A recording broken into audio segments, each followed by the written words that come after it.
Hello and welcome to another episode of Morgan's Pop Talks, breaking down the latest in reality TV and pop culture. On the show today, we are going to talk about the Summer House episode, the fight, the Kyle crash out, the Amanda bucket hat beach scene situation. Not only that, Whitney Leavitt leaving Secret Lives of Mormon Wives, Justin Baldoni, Blake Lively, plus Ashley Carpenter from Love is Blind Ohio is here. So jam-packed episode. So get settled in. I do want to give a bit of an honorable mention before we get into the pop three. And I don't really want to, if I'm being completely honest with you, but I just feel like I'm not doing my job if I don't talk a little bit about the Met Gala.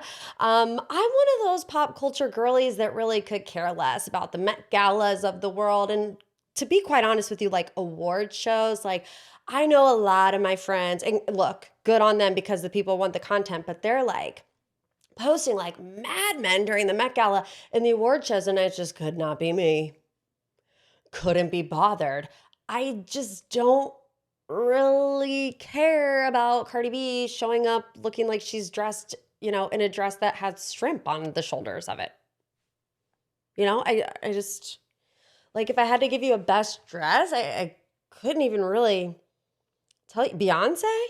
But I mean, that's like the easiest answer ever, right? She was the best dress, obviously. I liked Sabrina Carpenter's look. Kinda with the film, I just like, I will say I felt like the creativity aspect of the Met Gala this year was lacking. Let me actually tell you what I liked about the Met Gala because I'm not a huge fan of it, like I've been saying. I loved Bronwyn Newport's showing on E! She was doing the E! Panel with Kelty Knight, Justin Sylvester. They had a couple other hosts rotating in. And, everybody's afraid to say what they really think about the outfits in today's day and age. Like, we miss Joan Rivers. May she R.I.P. But Bronwyn Newport was like really getting in there, and she wasn't backing down from, maybe an unpopular opinion or two. So Ciara Miller was also there. I felt like Ciara Miller was one of the people who actually took an outfit risk with the theme, as opposed to like a Kendall Jenner who's always got the off-the-shoulder neckline and a sleek little gown. I did see on Instagram, the wings thing, but it's the Met Gala. It's not your Instagram feed. So that part didn't translate for me in the moment. But I felt like Ciara looked amazing, incredible, fabulous, angelic. And we love that for her. Okay, let's get into this week's Pop 3, starting with Whitney Leavitt announcing she is officially leaving the Secret Lives of Mormon Wives. So she did two separate announcements. She did one announcement and then she clarified on her social media. Let's start with the social media one. She posted an Instagram video saying she will finish season 5, but that will be her last, calling the journey so crazy and something that fell into her life organically.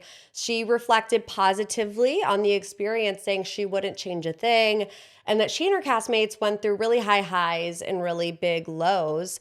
She talks about like her past tension with the Mom Talk girlies, admitting like earlier decisions came out of anger and frustration, but now she's leaving with gratitude.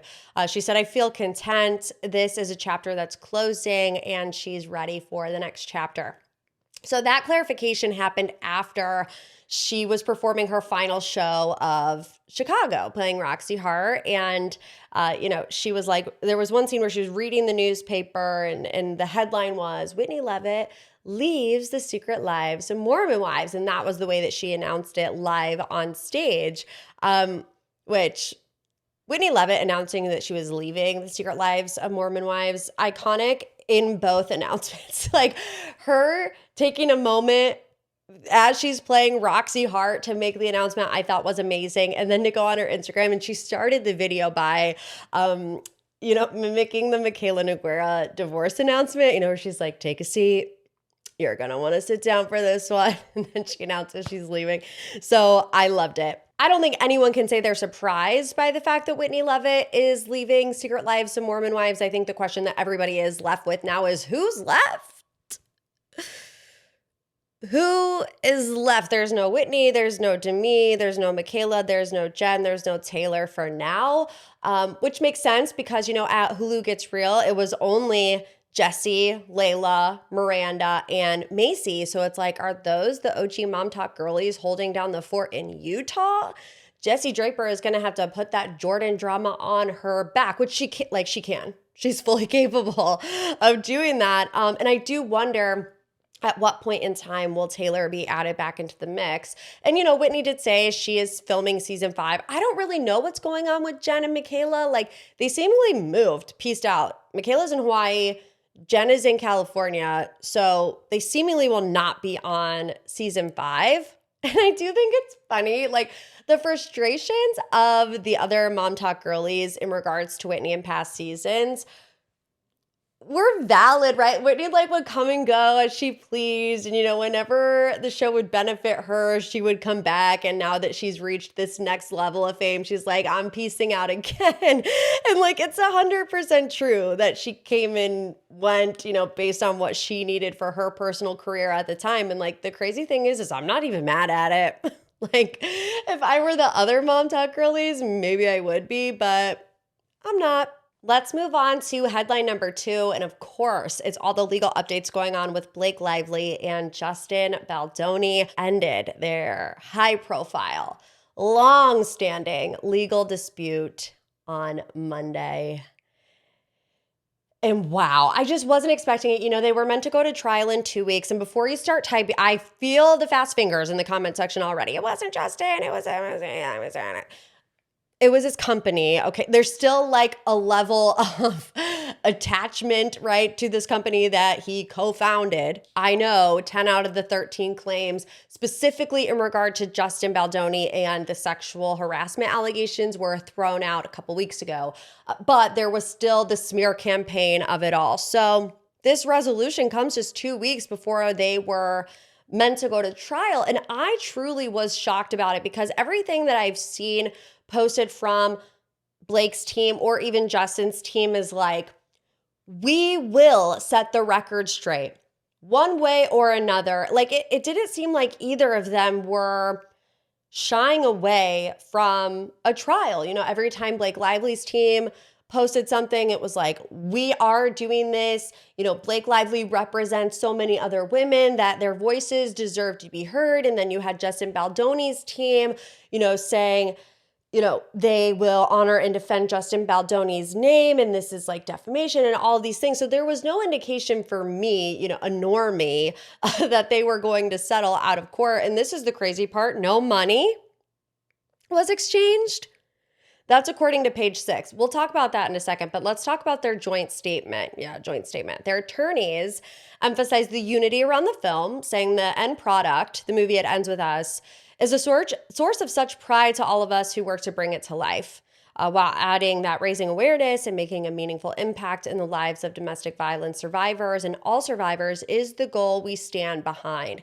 There was one line in there that people were really latching onto, and that is saying, they acknowledge the process presented challenges and recognize concerns raised by Miss Lively deserve to be heard. So some people took that as an admission of guilt on one side. However, a source told page 6 that no money was exchanged in the settlement. The settlement details have been kind of put under wraps. We didn't really know.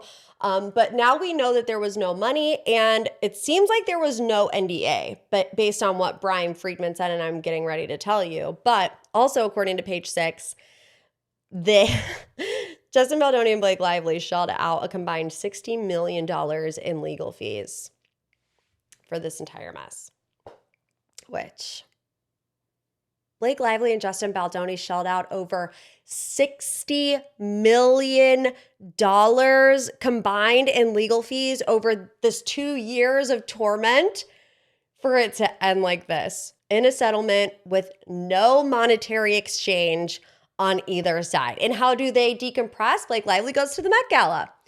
I don't know what Justin Baldoni is doing. If it were me, I would be on a beach somewhere, but Blake Lively, she gets her best Cinderella dress on and she goes to the Met Gala, which I thought was kind of interesting because didn't she say, wasn't one of the things she was worried about if it was going to go to trial was that she didn't want the jury to know that she was rich?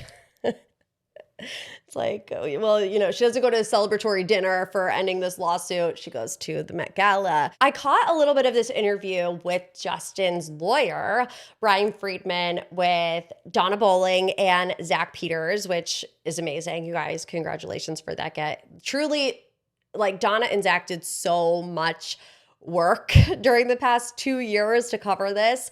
So they definitely deserve that opportunity. But Brian Friedman said that Justin will speak in due time, which sounds like there wasn't an NDA and also is very exciting for us normies who want to know the scoop. All right, last in this week's Pop 3, we have to get to this week's episode of Summer House. I'm going to talk about 2 big moments today, but I recap every single episode on the Patreon. The link is in the show notes below. You have a 7-day free trial if you want to come listen to all the former recaps I did and then get this week's, which will come out on Monday, patreon.com/Morgan's Pop Talks. But, Amanda and Mia's conversation on the beach about West and Ciara was like truly one of the most gut-wrenching, diabolical things that I have seen. And I find myself saying that about a new scene every single Tuesday at 9 p.m.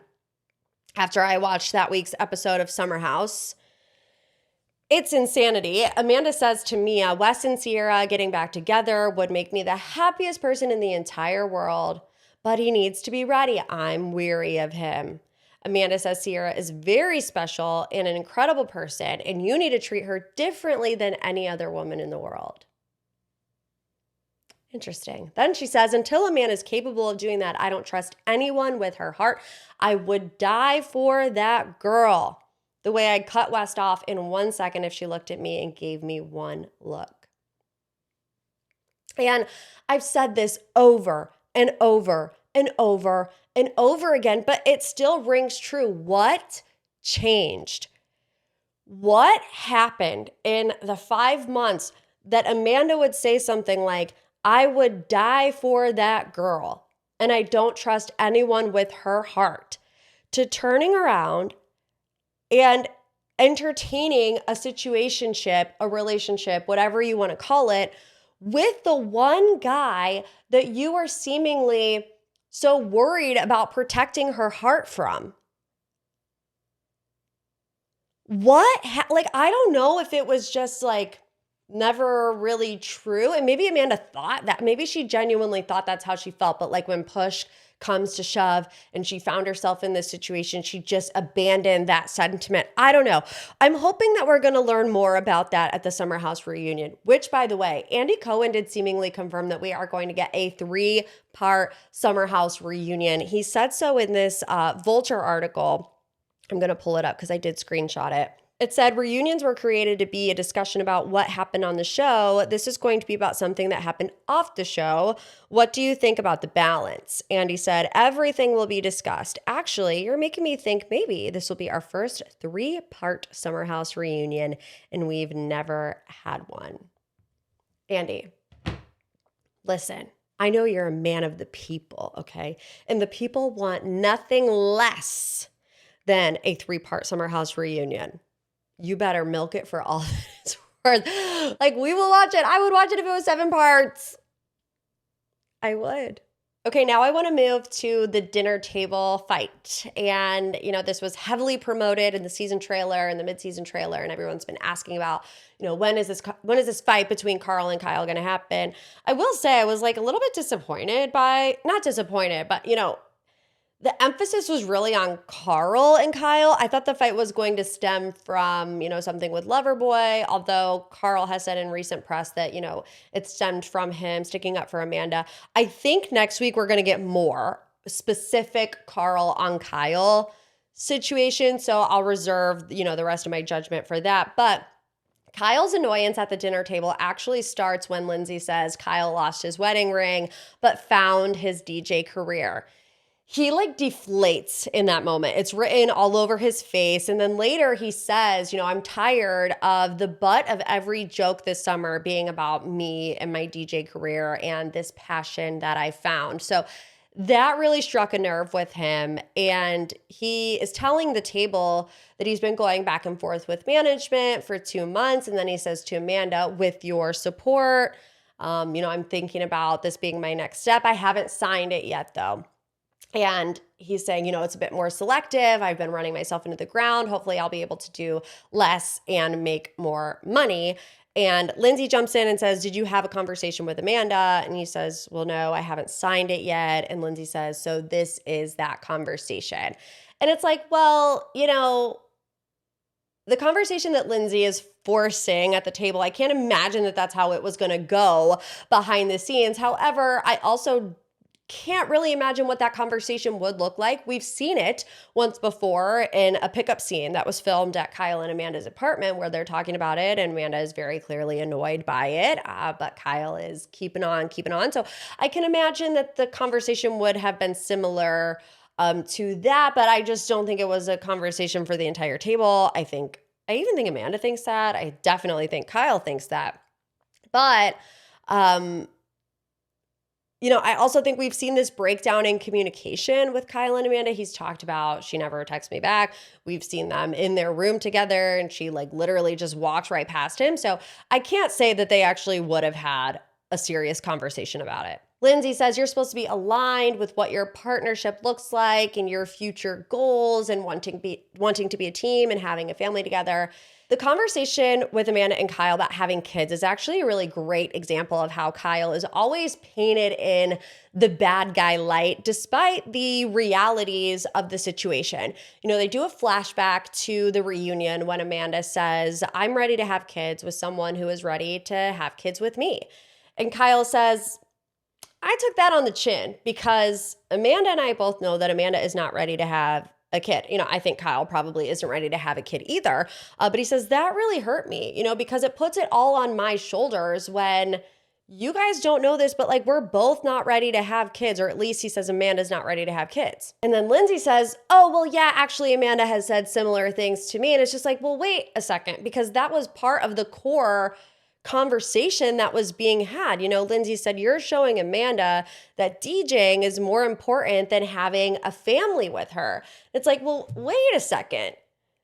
That's not even where they are in their relationship right now. So to bring that up and to, like I said, put that blame on Kyle when the reality of the situation is not that black and white is not really fair. And Amanda jumps in, she says, let's take the kids out of it. And I'm glad that she did that because it was being used against Kyle in a negative way when there wasn't really any need to bring that up at this moment in their life. But again, Kyle lets his emotions get the best of him and says F you to his wife. And it's just not okay to say that to your wife, point blank, period. And now we've seen him say it twice. He said it once and then he apologized and then he said it again. So it's are you really sorry for that? And I just don't think that we need to excuse that kind of behavior, even though we're all upset with Amanda right now. But another thing I found super interesting is when Kyle says, I know what this is about. And you remember, this episode, the same day, Kyle has this conversation with Ciara about, Ciara says, oh, well, I've talked to Amanda about you two separating. And he's like, wait, you have?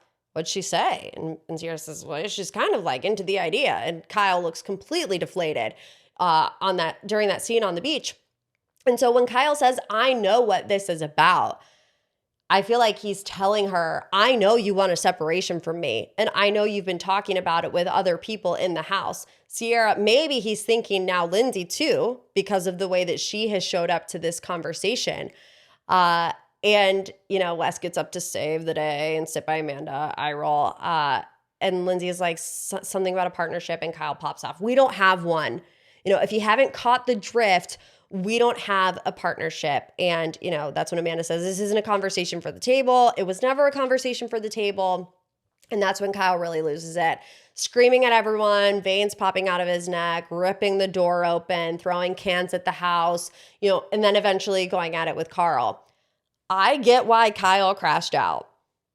Unpopular opinion, but I think we can't normalize the level of anger and the reaction that he gave to it because it's just not a safe environment for anyone, which I don't think we can ignore.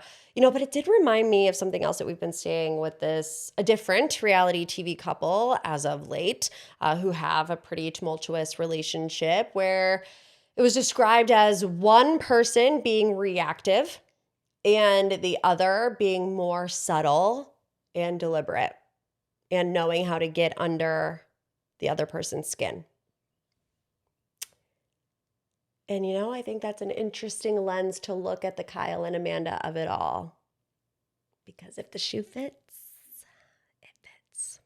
All right, everyone, super excited for this week's deep dive. Ashley Carpenter from Love is Blind, Ohio is here. She had a wild time on Love is Blind. I mean, looking back at it, this is my words, not her. Okay, like if I were her, I would have felt like it would have been one of those TikTok series, Who Did I Marry? Because there's so many questions about Alex, and I was just super curious, what her mindset was now looking back on it and having watched it air and seen social media's reaction and where she stands now with everything. So I hope you guys enjoy it.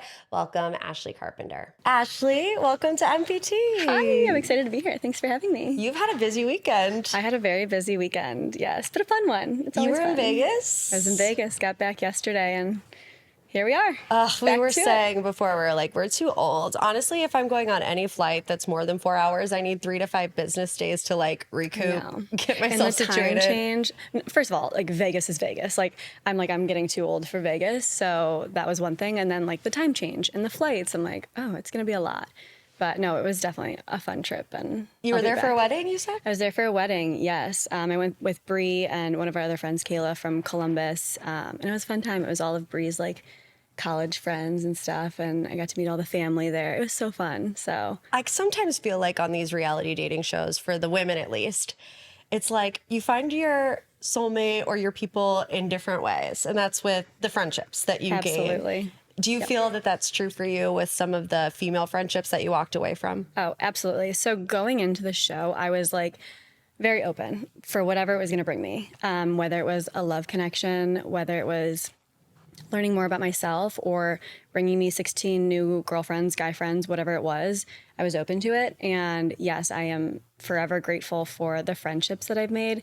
People always ask, would you do it again if you had the chance? And I'm like, absolutely. Look at all the friendships I built. Look what I learned about myself. No, I didn't find a husband, and it was a roller coaster, but it was still fun. And I would absolutely do it again. How has life been post-show? Busy. It's been busy, but it's been fun. So I'm still working full time.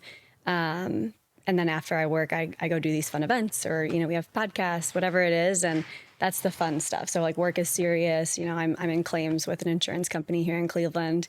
And then afterwards I get to do all the fun stuff. So it's been busy, but I like to be busy, and it's been a lot of fun. So you've been through the whole process now, right? Casting, going through the experiment, waiting for it to come out, and then watching it in real time. What part of that timeline was the most difficult or nerve-wracking for you, and why? I think getting the call to go and then getting ready to go was the wildest for me, because I had never been I've never done anything like that, first of all. I was in a relationship for a few years before the show, and then I'm a homebody. I'm very close with my friends and my family.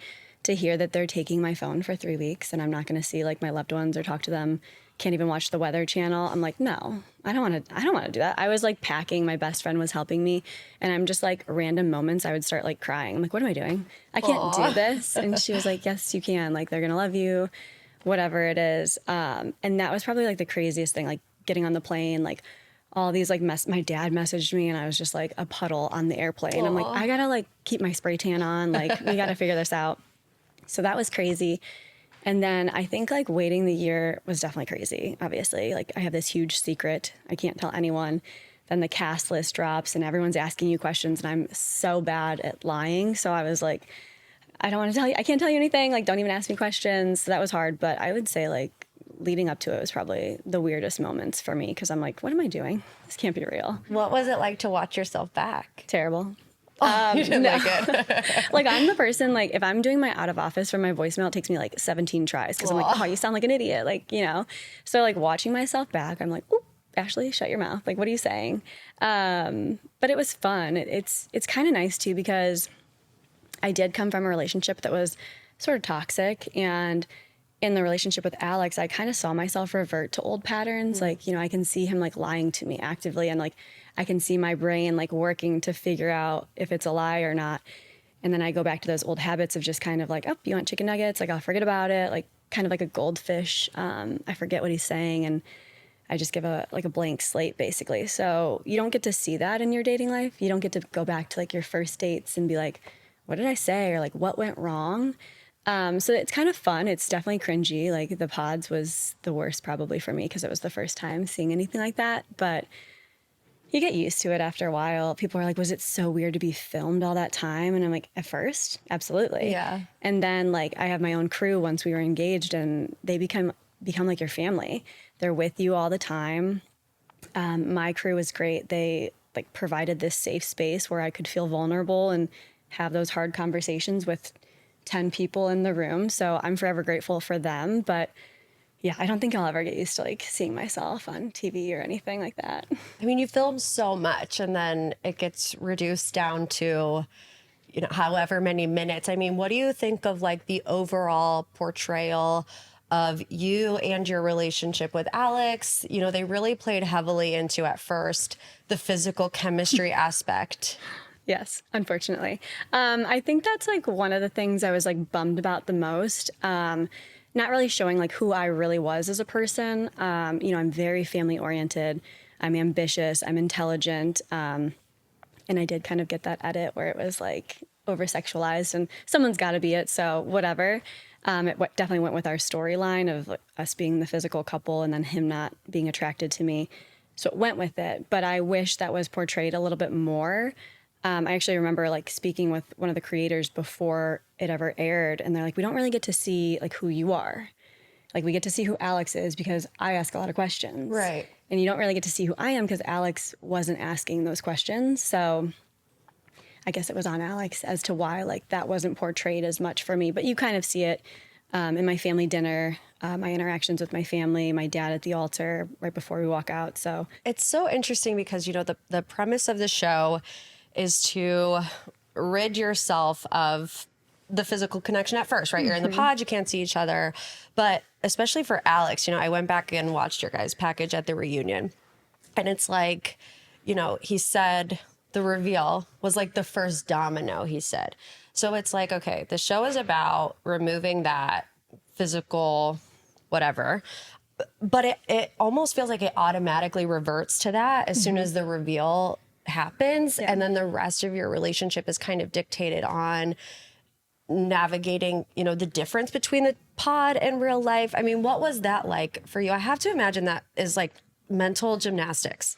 yeah, it was actually wild to watch it back because I had no idea. Like at our reveal, it was like, I remember the creators being like, it was like magnets coming together. And even like me with Alex, obviously I found him very attractive. That was a wild experience. I always say it was like Hunger Games, like coming out and being like, ugh. Like you're just like shocked, like what's going to happen. But after that, like, I don't know, like with Alex, I was like, they played bedchem for like, Right. for what it's worth. Like they weren't playing that because like we weren't attracted to each other. Like it wasn't an awkward reveal or anything. So to see that back and like hear him say those things, it's very strange because we never talked about those things once. You know, in the pods, you talk about your normal type. And I'm like, well, you're on the show for a reason. It must not mean that much Right. to you. Or in the past, I go for looks as well. So I came on the show and I'm like, okay, that's taken away completely. So I'm going to fall in love with someone based on their heart and their brain and who they are as a person. And I thought Alex was there for those same reasons as well. So I thought like, oh, he normally dates brunettes. It's going to be funny at the reveal when he sees like, I'm this blonde, completely different. And that backfired clearly. But I don't know. It was just strange to hear him say those things back. And then the conversation with Brittany, it was just wild to see those things. But I can't fault him. I love brunettes also. Like I think brunette, like I had dark hair at one point and I loved it. I've always wanted dark hair. But I think if you're going to come on a show where looks are taken away and looks are so important to you in your relationships, this is not the show for you. And, you know, having that conversation with Brittany, you can't just switch. Like this Right. isn't a game show. This Right. is ending in marriage. This is a relationship. So if it's that important to you, different show might be better for him. Do you think, like, when it all is said and done, that he just used it as an excuse? I don't want to speak for him, but I definitely just don't think he was there for the right reasons. It might not be to be famous. It might not be to start his podcast, but I don't think he was there to find his person. I think, and it's hard because in the pods, they don't show a lot of it, but he tells me a lot of different things I want to hear. And he builds this beautiful fantasy that like, I'm like, oh my God, we're aligned so perfectly. Everything, like, it felt like fate. I was like, if I never would have came on the show, I would have never met him. And then we get to the real world and everything starts to shift. And it's kind of portrayed that like, for me, it's like, why would you be with someone who's a nomad if you want to settle down? And I'm like, well, they didn't show it, but in the pods, he told me he wanted to settle down. Right. He was ready. He's lived all these places. He kind of says it to my dad. He's like, I've lived all these places. I'm ready. I know where I want to live. I know I want to have kids, blah, blah, blah. So I guess that was the weirdest part for me. I was like, what are we doing here? You have no questions for me.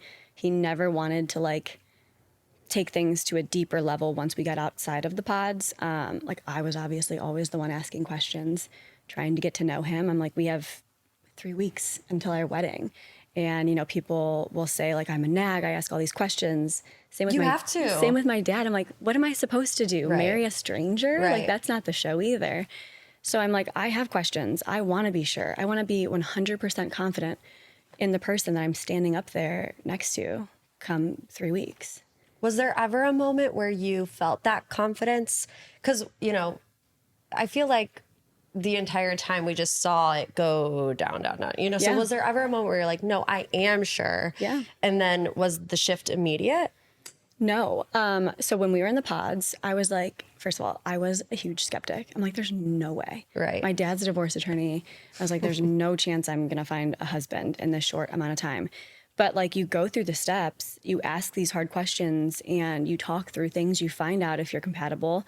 And in the pods, Alex very soon, like, or very early on, chose me. He like cut off his other connections very early on. And for me, that was a big thing because I've never been, like, I've been in relationships and I have been like, I guess the primary girlfriend. That's a terrible way to word it.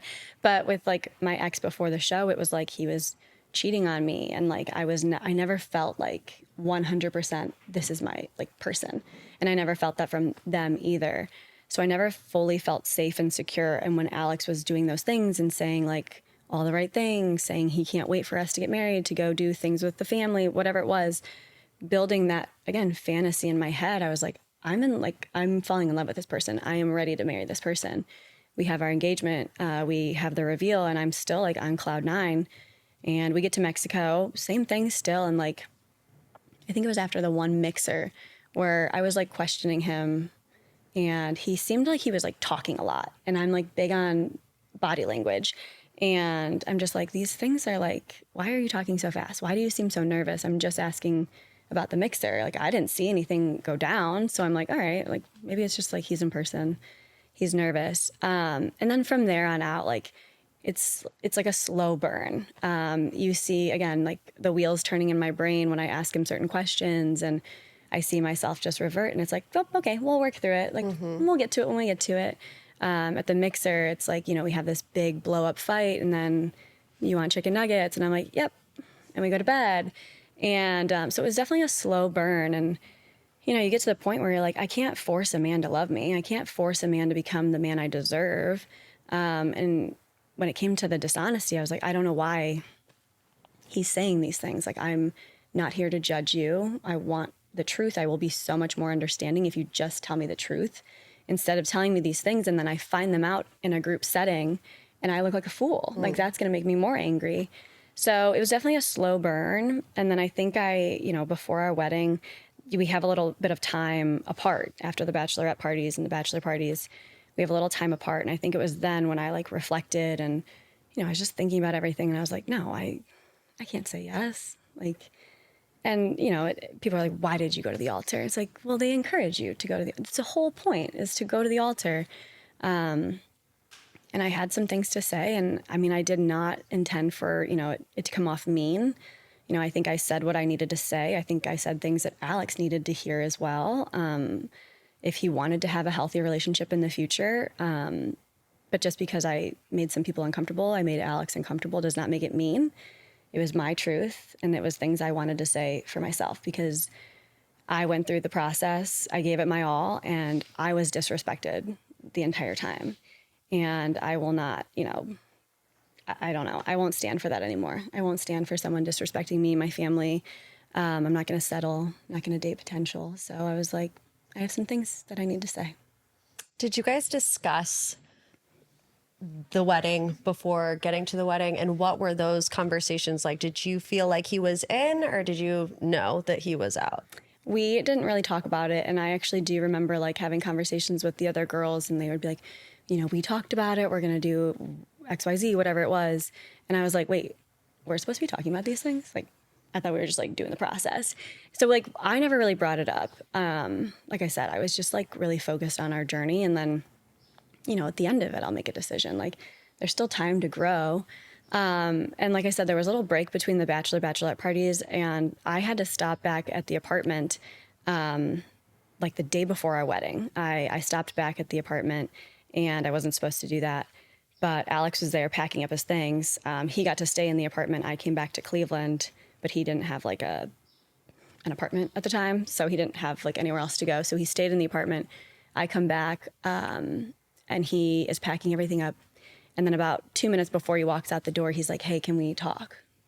I was like, oh, that's weird. Whenever someone says like, can we talk? Right. Or like, we need to talk. Heart in stomach. Yeah. I'm like, oh, here we go. And he's like, I just don't want you to be blindsided. And I was like, I completely understand. Like, in the moment, I was going through so much, planning so many things for my parents coming down. The wedding is in like 12 hours or whatever.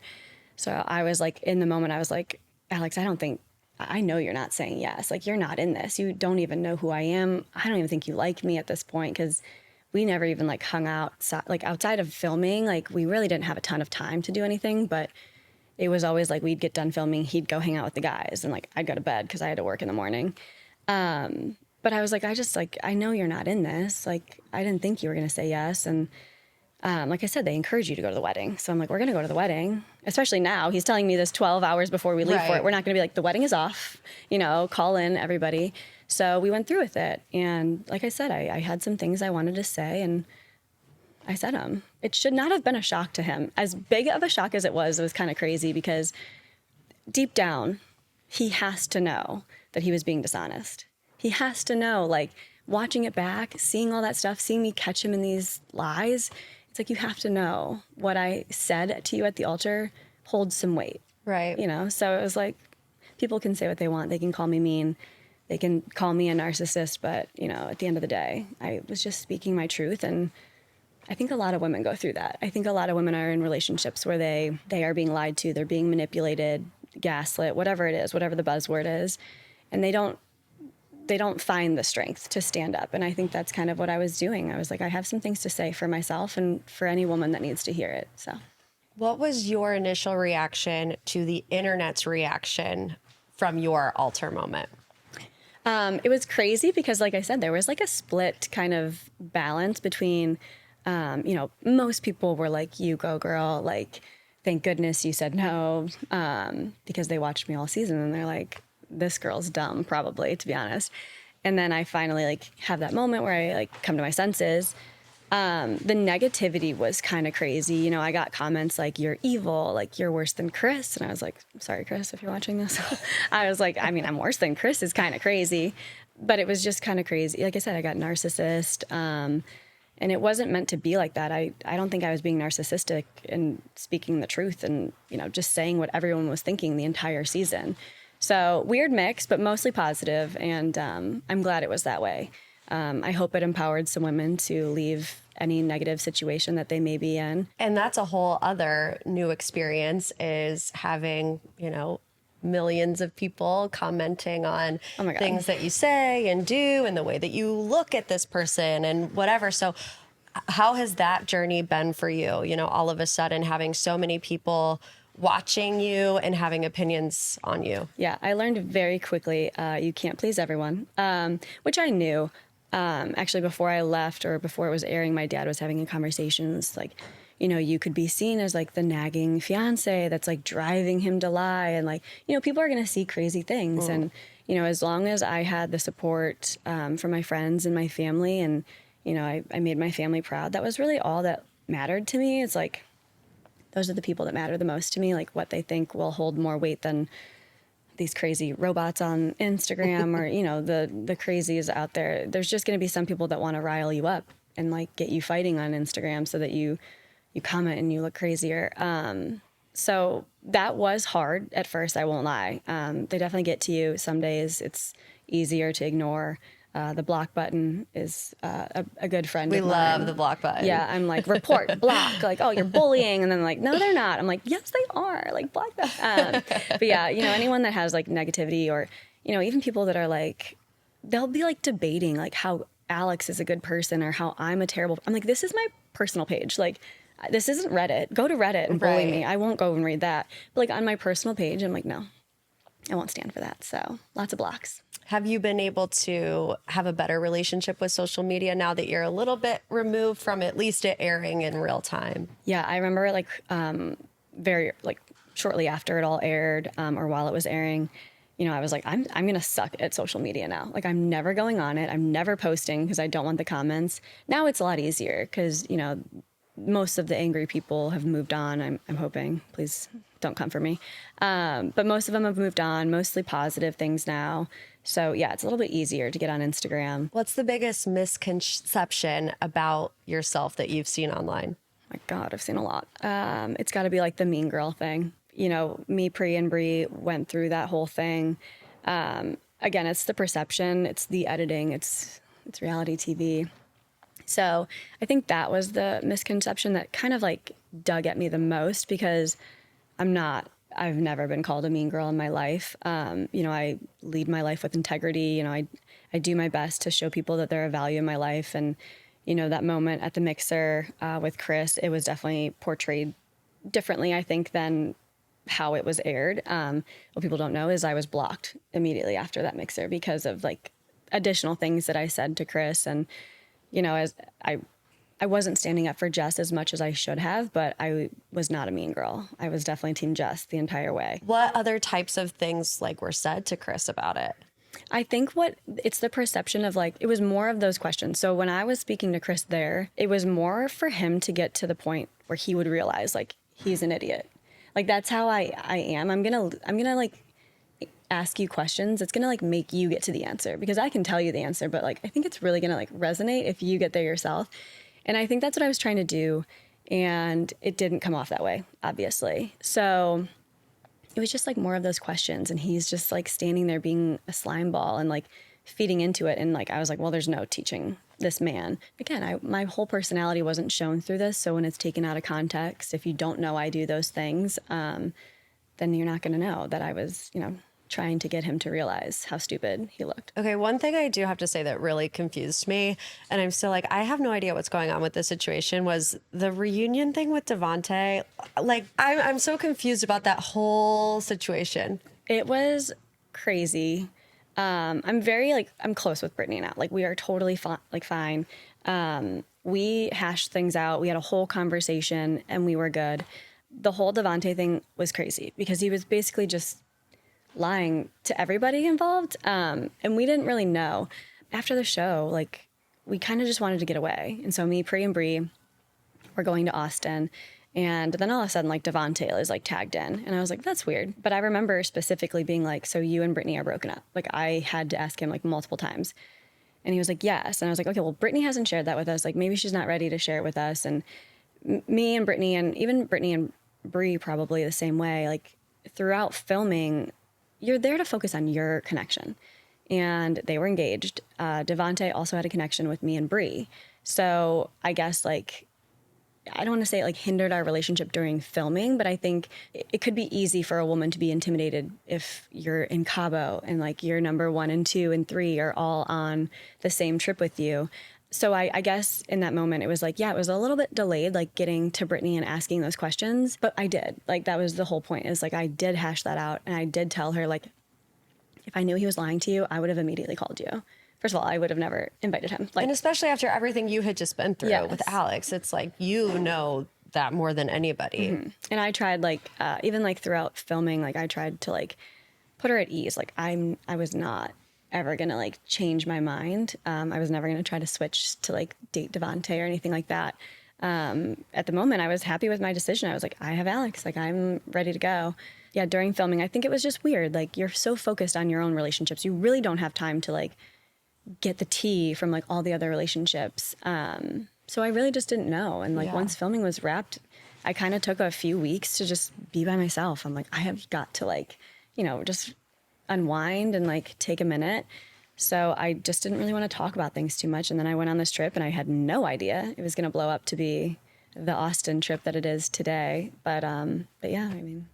Did they show your connection with Devontae? I can't remember because, I was like, I don't remember that. That obviously played a role. Yeah, I mean, I think it does for everyone. Like my top 3 were also in Cabo with us. It's just like an unknown. Like when you have your top 3, they're all going to Mexico. You're finally like, going to see them. Like, what if I would have seen Devontae and been like, oh yeah, I made a mistake. So it's probably all those doubts are in the back of our mind. We're in this crazy situation, first of all. Like, no one is going to fully understand this situation unless you like go through it. It's a roller coaster. So yeah, like I'm sure those things were going through her head. I had a million things running through my head as well. They were just different. Like I was confident in my decision. I was like, no, I don't really have any other connections that I need to like explore further. And I don't know if her and Devontae had talked about that. If like, you know, some people are like, I want to talk to like my other connections. I want to like, you know, I don't even know what I would say to them, but like, you know, talk to them. We had these deep conversations. I want to, you know, thank them for their time, whatever it is. Like, I don't know if they had those conversations because again, I'm there to focus on Alex and me. So. And it's interesting too, because, you know, I was reading a lot about people were upset about, you know, the Vic and Christine erasure, which I was one of the people. I'm like, they should have been in Mexico. But, you know, reading, you know, what some producers say, they're like, oh, well, we want the people that had multiple connections, obviously, to be there. So, you know, they want you to do that. Yeah. But it's like you didn't want to not take the bait, but you were just smart enough to realize, okay, they want me to do that, so I'm not going to do that.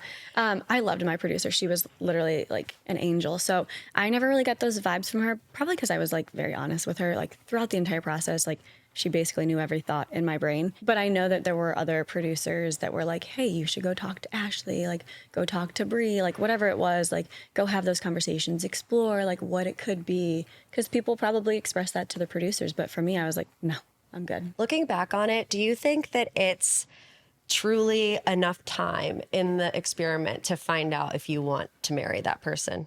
I think so. I get this all the time. And I'm like, if you go in there, you have the right intentions, you have those hard conversations, get the hard questions out of the way, build that connection. You know, the physical matches the emotional. You live together and things are great. You talk about things in a mature way. If those things match up, it's definitely, I mean, look at Vic and Christine. Like they did it. It works. It just takes 2 of the right people to come together. It also adds, you know, an intense pressure, like right off the bat. You know, you get engaged in the pods, you have the reveal, and you're like, okay, now I'm engaged and I have however many weeks to figure it out. What was that era like for you? I can imagine it would be extremely like mentally taxing. Yeah, the whole thing is like psychological warfare. No. You're allowed to say that, like it is. Yeah, no, we always like joked about it too. Like it was like psychological warfare. In the pods, you're just like, am I losing my mind or am I falling in love? Like, what am I feeling? So it takes a strong person to go and to do this, to be honest, because you have to be confident in yourself to make that right decision. In my relationship prior to the show, I was in it for about like 5 years. And my friends and my family were like having multiple interventions. Like, you've got to leave him. Like, you're losing yourself. Like, he's treating you terribly, whatever it was. And I never listened. So when I finally got the strength to leave that relationship, I was like, I will no longer like not listen to my loved ones. Like, if my family doesn't like them, if my friends don't like them, like it's a no. And so then here I am going to jump into this situation where I have none of that. Like, I can't call them to be like, hey, this is what he did today. Is this good or bad? I had to have that confidence in myself to identify red flags and, you know, make the right decision. So that was really hard. But I just think like you have to have confidence. You have to have the strength in yourself to go and do this. And if you put in the work, if you ask the right questions and you're there for the right reasons, it can work for sure. Were you nervous to bring your family on camera? It's a loaded question. I think I didn't mean for it to be No. loaded. It's so funny because when I was like interviewing for it, it's a very intense like interview process. So when I was interviewing, I didn't tell my parents because I'm like, I'm not going to make them like worry for no reason. I was like, there's probably no chance like I'm actually going anyways.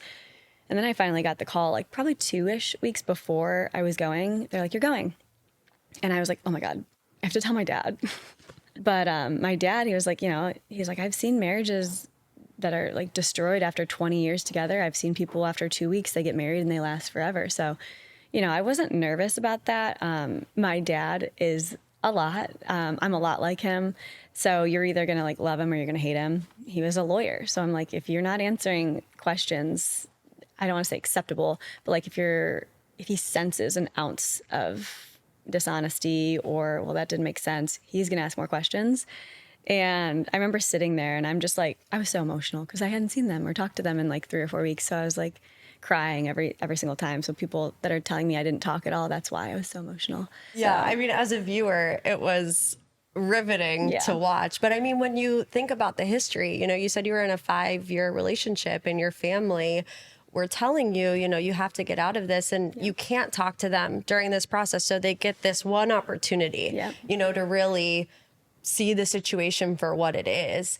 They're going to take every opportunity. Exactly. To be there for you and give you clarity because, this is the only chance they have. Yeah. I mean, and that's what I said. Like, I'm marrying this person. This is not like my family's meeting my boyfriend who I might date for a couple more years. Like, they have 3 weeks to get in all the information. And this was like the only time, I think, before like the wedding that we would get to see them. And that was it. Like, yeah, you got to ask those questions.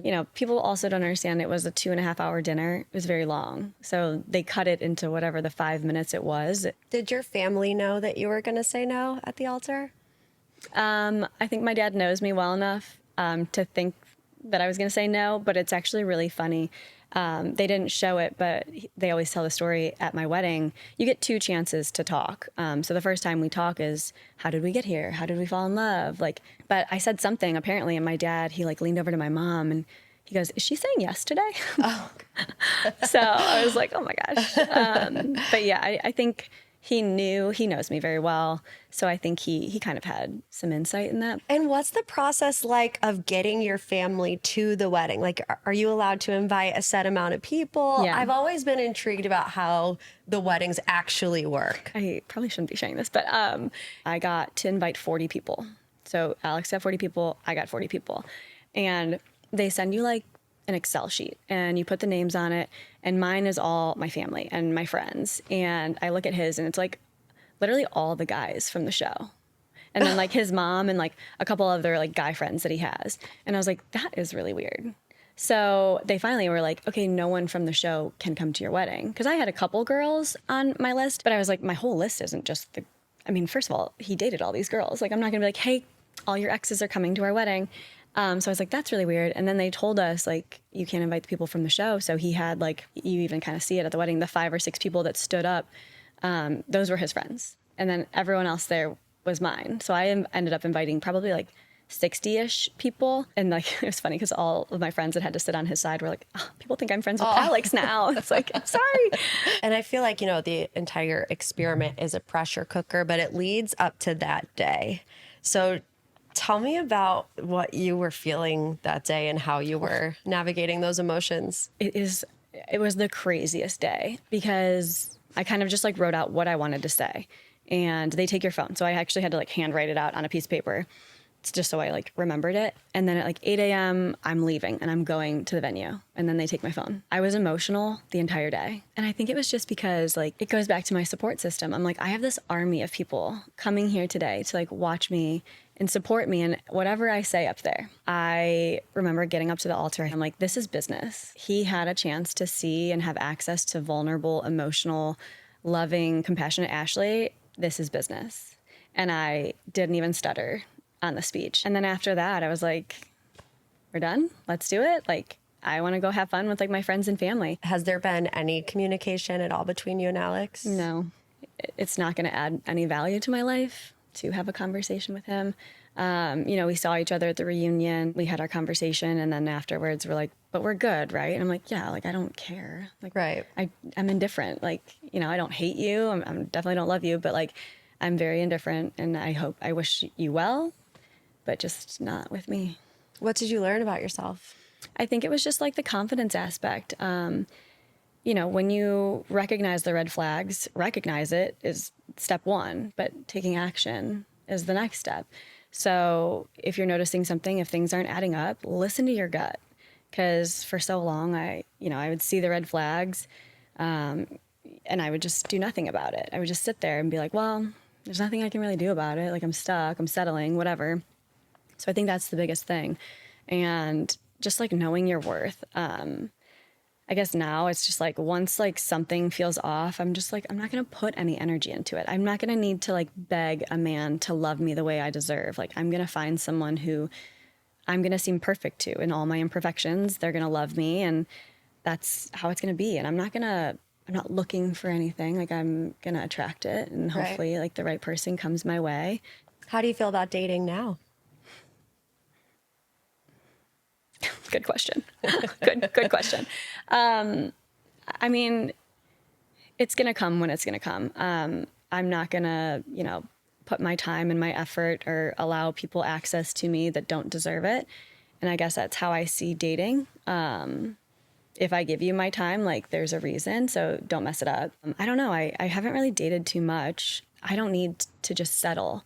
I know on paper it's like the goal of Love is Blind is to find your person and get married. But, having this conversation with you, it seems like you really took some monumental life lessons from that experience, into this next phase of your life. I mean, do you feel that way? Absolutely.